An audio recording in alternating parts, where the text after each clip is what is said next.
Alors bonjour, actualité de la semaine passée, donc pour les noms de domaine, un peu plus cette semaine, le web, la tech, SEO. Alors on démarre avec le métavers qui est complètement retiré des casques Meta. Alors il faut passer par une application maintenant. Donc clairement, l'entreprise qui avait changé de nom pour devenir Meta se rend compte que le métavers est pas viable ni à court ni à moyen terme. Donc pour moi, c'était depuis toujours une idée qui sortait d'un illuminé. Mais si on veut que les usages se propagent, ça vient des utilisateurs. Ça ne peut pas être dans la tête de quelqu'un, quels que soient ses moyens. On l'avait vu avec Google+, qui n'a jamais réussi, et pourtant il y avait beaucoup d'enjeux, à concurrencer Facebook. Et là, le métavers, depuis le début, c'était un échec assuré. Et ils ont fini par s'en rendre compte aujourd'hui. Deuxième actu, donc vous pouvez voir l'article intéressant. Deuxième actu, les nouveaux algorithmes de LinkedIn. Alors là, il y a eu des changements intéressants. Et Jean-Luc Rémond, qui est un journaliste, fait une explication qui est très claire de la manière dont aujourd'hui vous pouvez augmenter votre visibilité sur LinkedIn. Moi, c'est un sujet qui m'a intéressé parce que on se rend compte que c'est un des derniers endroits pour avoir du trafic gratuit, ciblé, de haut niveau en B2B. Et je trouve que comme toujours, hein, si vous regardez les articles du blog de cette page Jean-Luc Rémond, il y a toujours beaucoup de qualité. Et là, c'est très clair, tout est argumenté. Donc, je vous recommande vraiment ça si LinkedIn vous intéresse. Je ne vais pas vous faire de résumé. Voilà, vous pourrez rentrer dans le détail. J'ai également une vidéo, si vous intéresse, où j'explique finalement en 5 ou 10 minutes les moyens d'augmenter votre visibilité sur LinkedIn, et ça rejoint les idées qui sont là. Donc, excellente ressource, comme très souvent avec Jean-Luc Rémond. Une autre info en search marketing, c'est une vidéo de Léo Poitvin et Romain Langlais. Alors, j'aime bien la next gen, en fait, a une autre manière de faire du business, beaucoup plus make money, growth, etc. Et là, on a des gens qui sont doués, qui donnent des infos. Voilà, le style est très intéressant, la qualité. Donc, Romain Langlais, c'est quelqu'un qu'on voit pas beaucoup, mais qui est très doué. Léo Poitvin, on le connaît mieux. Voilà. Donc, je vous recommande cette vidéo qui est sur un sujet, le SEO international, qui est très peu exploité. Et quand on se rend compte du niveau qu'on a en France, de la qualité des outils, c'est dommage parfois, surtout avec la facilité aujourd'hui à traduire avec les IA, c'est dommage de ne pas accéder à d'autres marchés qu'on pense inaccessibles, mais en fait, ce n'est pas le cas lorsqu'on a les bons produits. Et en France, on est une référence dans tout ce qui est SEO. Nom de domaine maintenant, donc j'ai beaucoup d'infos sur les noms de domaine. Je vais essayer d'être court parce que c'est un peu mon dada, comme vous savez peut-être. Euh, L'arnaque des domaines blockchain. Donc, j'ai mis le tweet du CEO de Unstoppable Domains. Donc, c'est une startup qui a levé beaucoup d'argent américaine et qui a inventé un moyen. Alors, en fait, ils ont été très, très malins.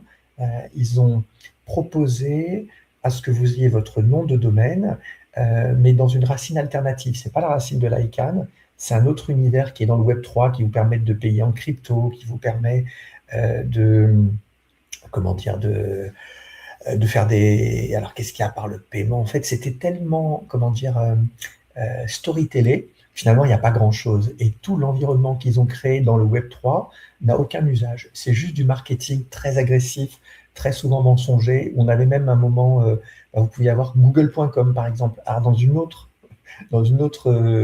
dimension, entre guillemets, puisque ce n'est pas la racine de l'ICANN. Et eux, ils ont créé des dizaines d'extensions, Bitcoin, toutes les choses à la mode, NFT, crypto. Vous pouvez avoir, par exemple, je ne sais pas, John.Bitcoin.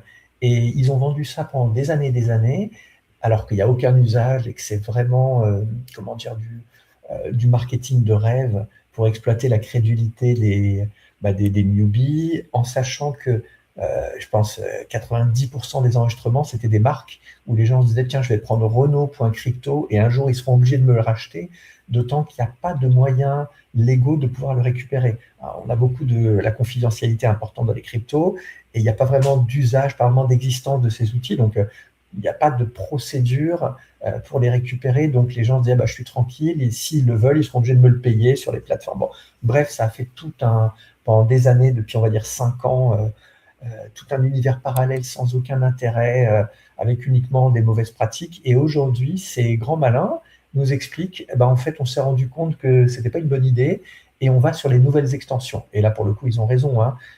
À partir du mois prochain, vous aurez une petite fenêtre de tir, vous pourrez déposer votre propre extension. Et là, on peut s'attendre à ce que ça soit très profitable pour eux, parce que c'est des gens qui n'ont aucune éthique et c'est très facile avec les nouvelles extensions. Imaginez si vous déposez le point, je vais dire n'importe quoi, crypto, vous pouvez faire des milliers de termes qui sont très porteurs, et puis vous les vendez au prix que vous voulez, parce que vous êtes propriétaire de votre extension. Moi, par exemple, je suis nantais. Si Nantes crée le point Nantes, c'est très facile à rentabiliser. D'abord, bon, ce serait la collectivité qui le créerait, mais vous faites restaurant.nantes, hôtel.nantes, coiffeur.nantes, SEO.nantes, ça ne s'arrête pas. Et là, on parle du français qui est une petite langue, hein. Sur Internet, c'est 2% à peu près du trafic. Donc, il y a énormément de potentiel dans les nouvelles extensions. Je vous recommande de vous y intéresser. Si vous avez une toute petite fenêtre de tir, et probablement que ça arrivera plus jamais. Ou si ça arrive, en tout cas, c'est pas avant 10 ans, 15 ans. Donc, eux, ils sont malins, ils vont en proposer plein, ils gagneront plein d'argent comme ils ont su le faire en faisant du cyber-squatting, etc. Bon, peu importe. Voilà l'info. Les domaines Web3 sont morts, en tout cas le business, parce qu'il y a quand même un écosystème qui existe, il y a ENS, Ethereum qui est solide. Bon, voilà, c'est jamais aussi clair et aussi simple, mais c'était l'info que je voulais vous donner et on ne va pas la détailler davantage. Bilan de l'année 2005 pour le point .fr. Là, l'AFNIC, incroyable, hein, à chaque fois nous fait des études où il y a 5 vues, mais c'est du très haut niveau. Alors là, bon, ils parlent de leur produit principal qui est le point .fr. Je suppose, je ne sais pas si c'est signé, que c'est Loïc Damilaville qui a dirigé cette publication. Il est extrêmement doué, toujours très intéressant, avec de l'info, de l'actu et de la prospective. Donc, à vous de voir si ça vous intéresse. Moi, je trouve ça passionnant, comme toutes les publications newsletters de l'AFNIC, et qui sont toujours gratuites. On ne vous demande pas votre email. Enfin, voilà. C'est du partage d'infos, de valeur. Et on voit que l'AFNIC est en haut, le point .fr est en hausse. Et je pense que la tendance, sachant que le point .fr est très bien géré, sécurisé, n'est pas cher, la tendance, à mon avis, est réversible à moyen terme, parce que le point .fr est la meilleure possibilité qu'on a d'une manière générale, hein. Il y a plein d'autres choix, tous les cas sont différents, mais en gros, en France, le point .fr est le plus intéressant si on veut déposer un nom de domaine.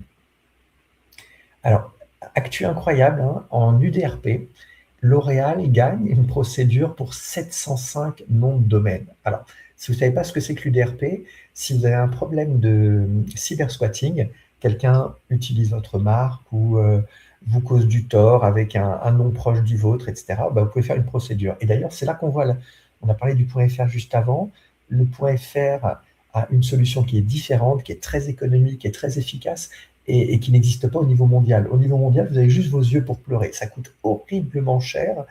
Quelqu'un en Chine, en Russie ou n'importe où peut vous nuire. Et la seule chose que vous pouvez faire, c'est l'UDRP. Mais l'UDRP, ça coûte extrêmement cher. Rien que la procédure, c'est au minimum 1 500 $. Et ensuite, il va vous faire accompagner. Donc, c'est des milliers d'euros pour, en principe, un nom de domaine. Et là, le cabinet Dreyfus, qui est, je ne sais pas si c'est le premier au monde, en tout cas dans les top 5, c'est sûr, pour le nombre d'UDRP, et eux, ils gagnent tout le temps, ils ont cette expérience, et Nathalie Dreyfus est vraiment la spécialiste du domaine. Donc, elle représentait L'Oréal, et vous pouvez demander si c'est le même titulaire, l'UDRP pour plusieurs domaines. Et là, ils ont explosé les records, à mon avis, hein, en trouvant 705 noms de domaine, et ils ont remarqué qu'en fait, même si les titulaires officiellement étaient différents, ils étaient tous déposés dans 2 ou 3 registrars différents, à des dates très proches, ils avaient les mêmes caractéristiques, et l'UDRP a été global, ce qui est très intéressant, parce que pour L'Oréal, bah, ça envoie un signal quand même aux cybersquatteurs. Là, la personne, elle a perdu, alors s'il y a plusieurs personnes, mais à mon avis, ça a été bien démontré, ça devait être voilà, un groupe d'individus qui se connaissent et qui avaient voulu cybersquatter L'Oréal. Bah, là, ils ont perdu 7 000 € quand même, et ils ne vont pas recommencer sur L'Oréal, ça c'est sûr. Et L'Oréal, on voit un signal intéressant, bah, cybersquattez-nous, maintenant on est prêt, la procédure est quand même assez efficace. Donc, je recommande aussi aux marques, si vous avez un souci, même si on vous propose, tiens, voilà, 200 euros, etc., ça vous coûterait moins cher, mais en fait, il ne faut pas le faire parce que vous résolvez le problème, mais la personne peut continuer indéfiniment. Ça coûte 5 euros d'enregistrer un nom de domaine, 10 euros, enfin, ça dépend des extensions.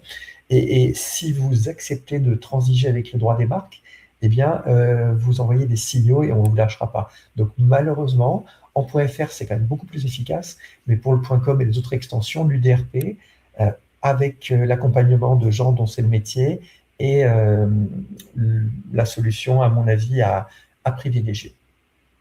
Pour continuer l'actu, L'Oréal, alors on va terminer ça. Nouvelle formule pour Domain Summit Europe. Alors Domain Summit Europe, c'est quoi?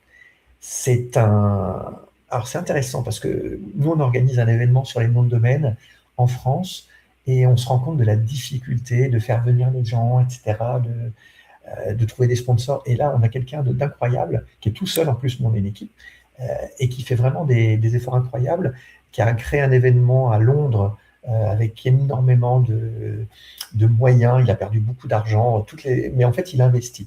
Et là, il choisit de faire quelque chose de très VIP et je recommande aux gens d'y participer parce que vous allez rencontrer immédiatement les décideurs. Là, il veut faire simplement 60 personnes environ. Donc, ce sera vraiment l'écosystème des noms de domaine qui se réunit, des décideurs qui se réunissent dans des petites discussions et où les choses peuvent aller très vite. Donc, je crois qu'il parlait de 2500 euros l'inscription, mais je crois que c'est gratuit aussi pour certaines personnes. Donc, il faut voir avec lui. En tout cas, il est très arrangeant, une personne innovante. Et là, donc, on est à, je sais pas, un petit forme de Davos des noms de domaine, donc à suivre. Moi, j'irai probablement parce que, il faut voir en août, c'est peut-être pas la meilleure date, mais j'aime bien l'écosystème. Et c'est toujours intéressant, même si j'ai pas grand-chose à vendre, le côté commercial m'intéresse moins. Mais voilà, c'est quelqu'un qui a beaucoup de talent et qui est assez peu soutenu. Donc j'espère que ça fonctionnera très bien. On a presque fini l'actu. J'avais la vidéo de la semaine, donc les événements qui sont là, que j'ai noté pour le mois de mars. NDD Camp Strasbourg, vous pouvez toujours venir, c'est dans quelques jours maintenant. La vidéo de la semaine, elle est obligatoire, d'accord? Tout le monde parle de l'AI, tout le monde s'emballe, etc., enfin, l'intelligence artificielle. Là, vous avez un professeur spécialiste de sémantique, de linguistique, mais en fait, il ne faut pas croire que les gens des sciences molles, surtout de sa génération, sont incapables de comprendre la science dure. Il est tout à fait capable de faire tourner des mathématiques, etc., et c'est une présentation de comment fonctionnent les modèles d'IA, les réseaux de neurones. Et pour avoir un avis objectif, je vous recommande vraiment d'écouter cette vidéo. Pour terminer, des offres d'emploi que j'ai notées. Noise, très bonne société, spécialiste dans le SEO et aussi GEO. Ils ont, à mon avis, bien choisi leur marketing parce que finalement, le GEO, apparition dans les LLM, c'est du SEO, ça ne change rien du tout. Peu importe, ce n'est pas mon avis qui vous intéresse. Il y a plusieurs offres d'emploi d'une très belle boîte, je pense l'une des plus belles agences SEO qui est en croissance et où on sent qu'il y a vraiment une volonté de délivrer de la valeur. Et également recrutement à l'AFNIC. L'AFNIC, c'est pas une entreprise, c'est une association et c'est vraiment intéressant parce qu'ils sont assez peu connus et vous avez l'opportunité de travailler dans une organisation où finalement vous vous levez le matin et ce que vous faites a du sens. C'est une mission de service public. Moi, je les connais depuis très longtemps et je dirais que la particularité de l'AFNIC, c'est qu'en fait, ils ont vraiment, et pourtant je suis allergique honnêtement à tout ce qui est institutionnel, etc. Je pense qu'on a énormément de bureaucratie en France, énormément de mauvaises pratiques, comme partout, mais en France en particulier. Et je dirais que l'AFNIC a un statut hybride, et même si vous n'allez pas vous épanouir si vous êtes un entrepreneur, ce n'est pas le cas, mais en tout cas, c'est extrêmement bien géré. Le résultat est vraiment très bon par rapport aux contraintes qu'on peut avoir et au nombre de personnes, aux politiques qui influencent, etc. Donc, ce poste à l'AFNIC, si vous avez envie de lever le matin et de faire des choses qui ont du sens et être respecté dans votre travail et savoir que voilà, vous allez pouvoir vous épanouir, c'est un poste que je vous recommande. Merci pour votre écoute et à la semaine prochaine.